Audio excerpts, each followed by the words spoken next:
കഴിഞ്ഞ കുറച്ച് കാലങ്ങളായി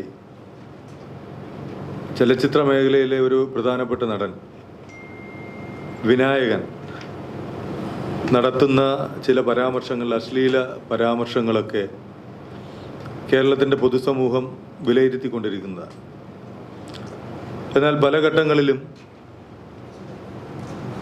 പല വിഷയങ്ങൾ ഉണ്ടാകുമ്പോഴും പോലീസിൻ്റെ ഭാഗത്തു നിന്നൊക്കെ കേസുകൾ രജിസ്റ്റർ ചെയ്യുകയും എന്നാൽ നിയമപരമായി ചെറിയ വകുപ്പുകൾ, ഒരു ചലച്ചിത്ര താരം എന്നുള്ള പ്രിവിലേജ് കൊടുക്കുന്നു എന്നുള്ളത് ആണ് നമ്മൾ അന്നൊക്കെ കരുതിയിരുന്നത്. അപ്പോൾ ആ തരത്തിൽ ചെറിയ വകുപ്പുകളൊക്കെ ചുമത്തി അദ്ദേഹത്തിൻ്റെ സ്റ്റേഷൻ ജാമ്യത്തിലൊക്കെ വിടുന്ന സംഭവം ഉണ്ടായിട്ടുണ്ട്. അത് മാധ്യമങ്ങളെല്ലാം പലപ്പോഴായി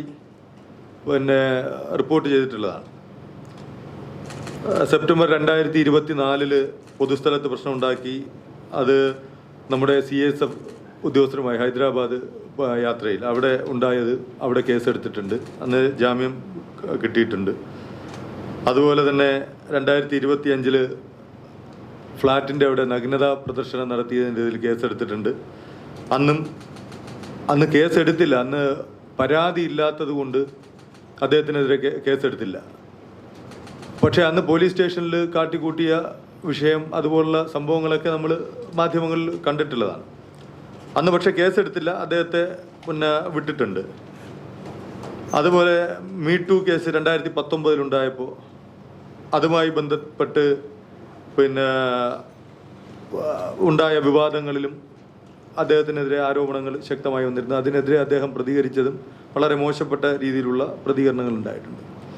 2023 ബഹുമാനായ കേരളത്തിൻ്റെ മുൻ മുഖ്യമന്ത്രി ഉമ്മൻചാണ്ടി സാറ് മരണപ്പെട്ട സമയത്ത് അദ്ദേഹത്തിൻ്റെ പേരുപയോഗിച്ചുകൊണ്ട് നടത്തിയ പരാമർശങ്ങളുടെ അടിസ്ഥാനത്തിൽ എറണാകുളം നോർത്ത് പോലീസ് സ്റ്റേഷനിൽ FIR ഇട്ടിട്ടുണ്ട്. IPC 153, 297, 120 സെക്ഷനുകളൊക്കെ ഇട്ട് കേസ് എടുത്തിട്ടുണ്ട്.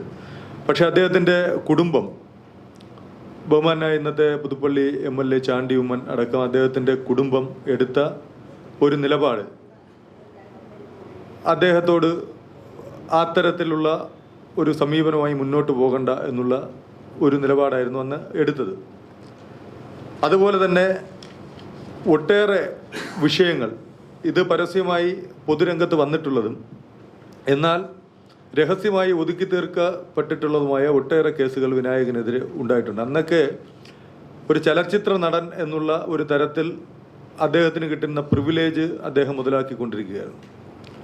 പക്ഷേ അത് കഴിഞ്ഞു വരുംതോറും ദൈനംദിനം അദ്ദേഹം ഒരു ഡ്യുവൽ പേഴ്സണാലിറ്റി കാണിക്കുന്നു എന്നുള്ള ഒരു ഭാഗമാണ് മനസ്സിലാക്കാൻ കഴിയുന്നത്. കാര്യം ഈ തൊട്ടടുത്ത ദിവസം ബഹുമാനായ അടൂർ ഗോപാലകൃഷ്ണൻ സാറിനെയും അതുപോലെ തന്നെ മലയാളികളേറെ ആദരിക്കുന്ന KJ യേശുദാസിനെയും ഒക്കെ പറ്റി നടത്തിയ പരാമർശങ്ങൾ, ഇപ്പോൾ നമുക്ക് ആർക്കെതിരെയും ഏത് തരത്തിലുമുള്ള പ്രതികരണം നടത്താം. പക്ഷേ ആ നടത്തുന്ന പ്രതികരണങ്ങൾക്കൊരു അതിർവരമ്പുണ്ടാകണം എന്നുള്ളത് മാത്രമേ ഉള്ളൂ. ഇത് വിനായകൻ നടത്തുന്നത് അതിർവരമ്പുകളുടെ എല്ലാ സീമയും ലംഘിച്ചുകൊണ്ട് ഏറ്റവും മോശമായ അറപ്പുളവാക്കുന്ന ഭാഷയിൽ പ്രതികരണങ്ങൾ നടത്തുമ്പോൾ ആ പ്രതികരണങ്ങൾക്ക് സ്വാഭാവികമായും ഒരു ചലച്ചിത്ര നടൻ എന്നുള്ള പ്രിവിലേജ് മാത്രമല്ല അദ്ദേഹത്തിന് കിട്ടുന്നത്.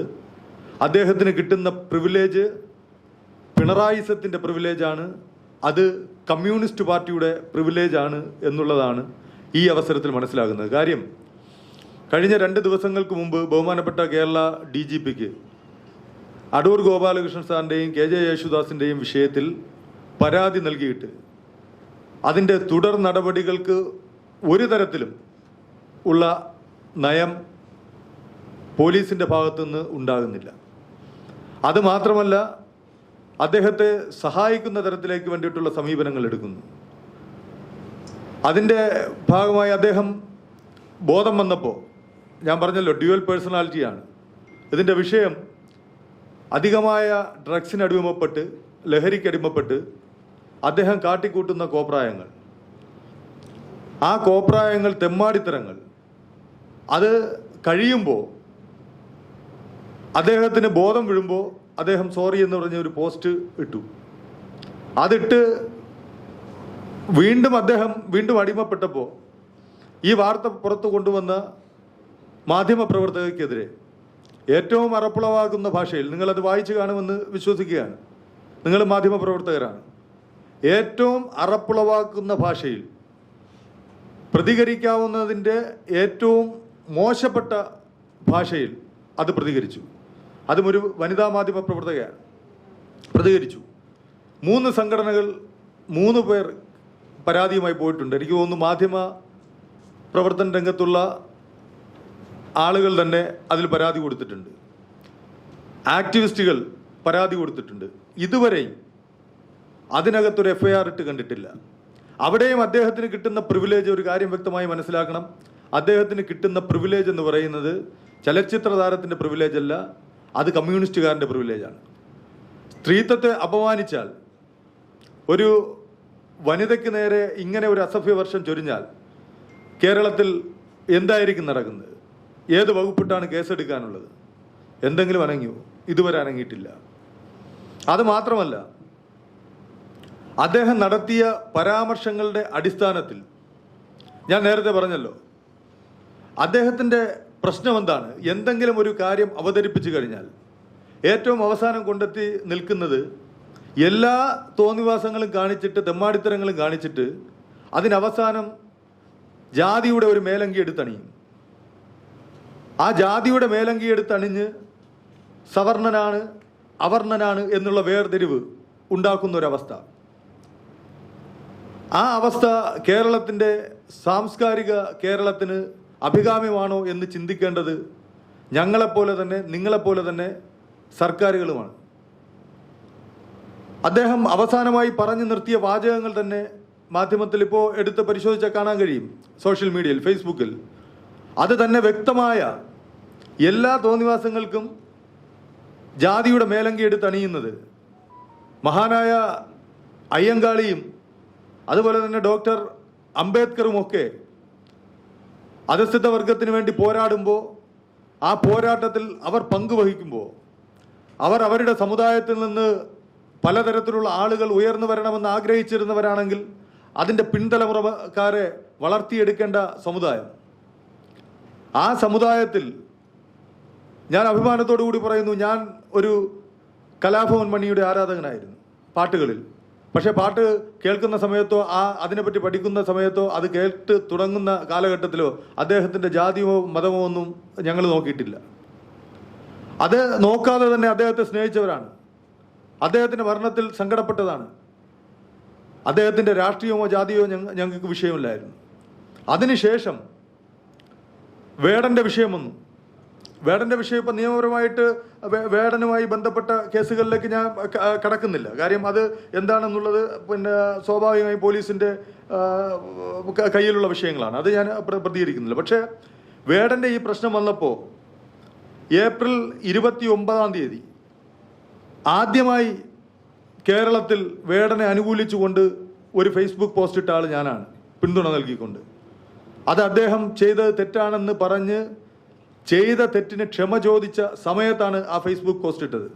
അത് അദ്ദേഹത്തിൻ്റെ ഡ്രഗ്സുമായി ബന്ധപ്പെട്ട അദ്ദേഹത്തിൻ്റെ സമീപനം ശരിയല്ല എന്ന് സ്വയം തോന്നിയത് കൊണ്ട് ചെയ്ത ഞാനിട്ട ഫേസ്ബുക്ക് പോസ്റ്റാണ്.